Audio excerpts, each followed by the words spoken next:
This is the scary AF podcast. Horror stories के लिए subscribe करें। 7 साल की आयशा, बिहार की एक आम बच्ची, थोड़ी शर्मीली, थोड़ी डरी सी और दोस्ती करने में बड़ा हिचकिचाती। आयशा को बचपन से ही अपने आप में रहना पसंद था। अकेले रहना अब उसकी आदत बन गई थी। शुरुआत से ही उसे बच्चों ने बड़ा सताया और काफ़ी अकेला कर दिया। न कोई उसके साथ स्कूल में टिफ़िन शेयर करता, न कोई उससे पार्टी में इनवाइट करता, न कोई उसके साथ क्लास में बेंच शेयर करता और खेलते वक्त उसे कोई अपनी टीम में भी नहीं लेता। उसकी फैमिली उसके बारे में बहुत चिंता करती थी। अम्मी अब्बा बस उसे खुश देखना चाहते थे। आयशा का सहमा स्वभाव देख के वो अक्सर सोचते, न जाने हमारी बच्ची को किसकी नज़र लग गई।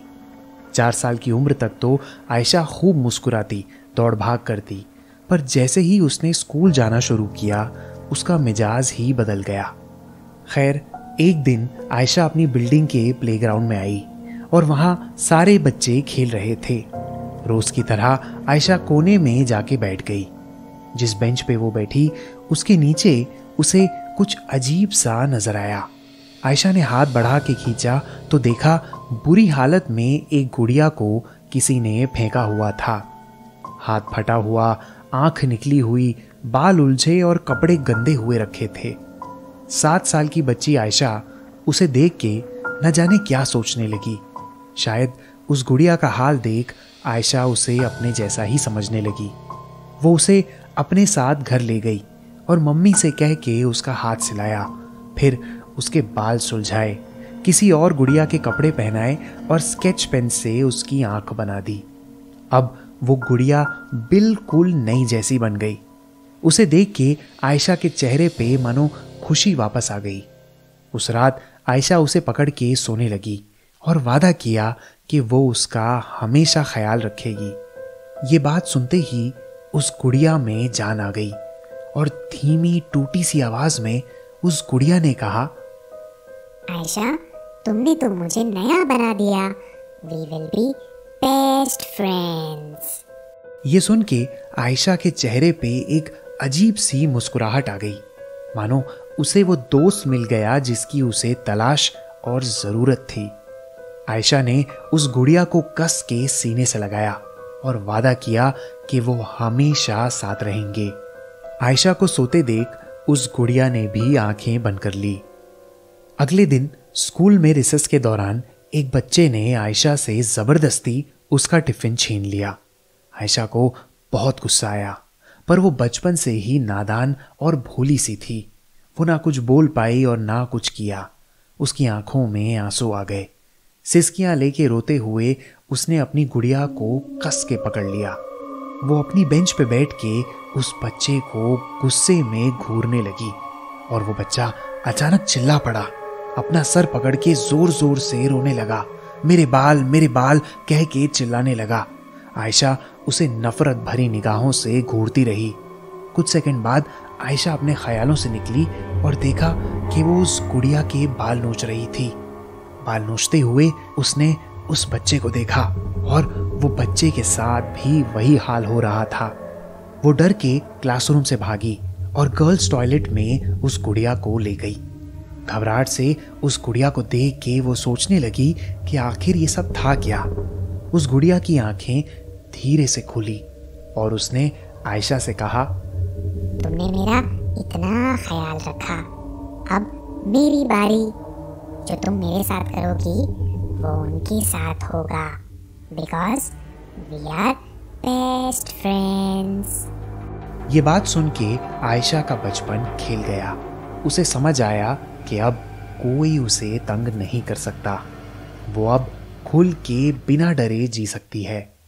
उस पल में उन दोनों की दोस्ती बेहद गहरी हो गई। अब आयशा उस गुड़िया के साथ दिन रात खेलने लगी। ना खाने का पता, ना होमवर्क की खबर और ना किसी बात की चिंता। उसके अम्मी अब्बा उसकी खुशी देख के पिघल गए थे।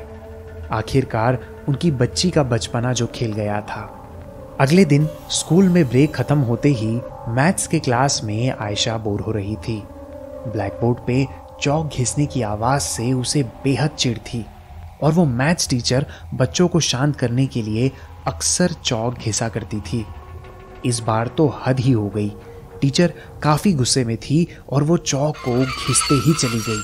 आयशा ने अपने कान से हाथ हटा के उस गुड़िया के हाथ पे जोर से मारा और चटक आवाज के साथ वो टीचर का हाथ टूट गया। टीचर दर्द से चिल्लाती रही और बेहोश होके गिर पड़ी और एक एक करके क्लास के सारे बच्चे रोने लगे। पर आयशा, उसके चेहरे पे अब सुकून था। उसे चौक की आवाज से छुटकारा जो मिल गया था। इस हादसे के बाद आयशा में थोड़ा घमंड सा आ गया। कोई जानता नहीं था कि उसके पास इस तरह की गुड़िया है और वो भी समझदार थी। वो जानती थी अगर किसी को उन दोनों का राज पता चल गया तो शायद उस गुड़िया को लोग छीन लेंगे। आयशा शाम को कुछ सोच के अपनी बिल्डिंग के पार्क में गई और वहां अपनी पुरानी दोस्त को झूला झूलते देखने लगी। ये वो बच्ची थी जिसने आयशा का दिल दुखाया था। पहले तो वो बड़े गहरे दोस्त थे, पर एक दिन उसने आयशा की पुरानी गुड़िया को गुस्से में बालकनी से फेंक दिया था। हंसती खिलखिलाती झूले पे बैठी उस लड़की को देख आयशा को वो पुरानी बातें याद आने लगी और उस गुस्से में उसने अपनी गुड़िया उठाई और जोर से उसे दूर फेंक दिया। वो लड़की भी झूले से उड़ के उस बिल्डिंग की नोकदार जालियों पे जा गिरी। उस बच्ची की माँ ये देख के सदमे में खड़ी ही रह गई।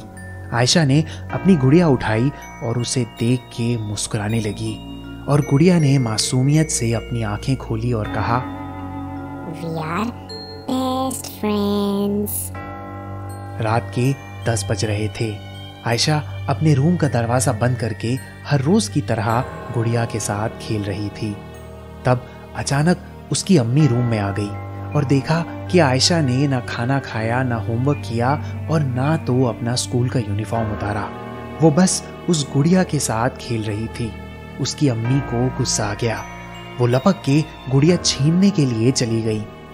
आयशा ने गुड़िया देने से साफ इनकार कर दिया और उसकी अम्मी उसे कहने लगी कि वो इस गुड़िया को बालकनी से फेंक देगी।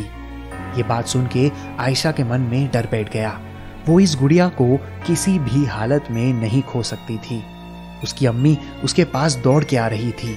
आयशा ने अपनी गुड़िया को बचाने के लिए उसके पैर जोर से मरोड़ दिए और उसकी अम्मी दर्द भरी आवाज में चिल्लाई और जमीन पे अपना टूटा पैर लेके रोने लगी। अपनी माँ को इस हाल में देख के आयशा सुन हो गई। वो जैसे ही होश में आई, उसने अपने हाथों से उस गुड़िया के मरोड़े हुए पैर को छोड़ा और उसकी अम्मी दर्द में जोर जोर से रोने लगी। आयशा के अब्बू ये देख के दंग रह गए और आयशा की अम्मी को उसके सामने हॉस्पिटल ले गए। आयशा की आंखों में आंसू थे। वो यकीन नहीं कर पाई कि उसने अपनी अम्मी के साथ इतना बुरा किया। उसी वक्त उसे समझ आया कि वो बुरी बच्ची नहीं है और ये उसकी नहीं पर उस गुड़िया की करतूत है। उसके मन में ख्याल आया कि वो इस शैतानी गुड़िया को अपनी जिंदगी से निकाल देना चाहती है। उसने उस गुड़िया को उठाया और दौड़ के बालकनी में चली गई। उस गुड़िया से अब उसे नफरत हो गई थी। बालकनी से दूर फेंकने से पहले आयशा ने गुस्से में उसे देखा और उसकी गर्दन को कस के मरोड़ दिया और जो आयशा ने उस गुड़िया के साथ किया वही उसके साथ हो गया और वो जमीन पे ही ढेर हो गई। वो गुड़िया बालकनी से नीचे गिर गई। खेलती हुई एक बच्ची ने उस गुड़िया का हाल देखा और उस पे रहम खा के वो उसे अपने साथ ले गई।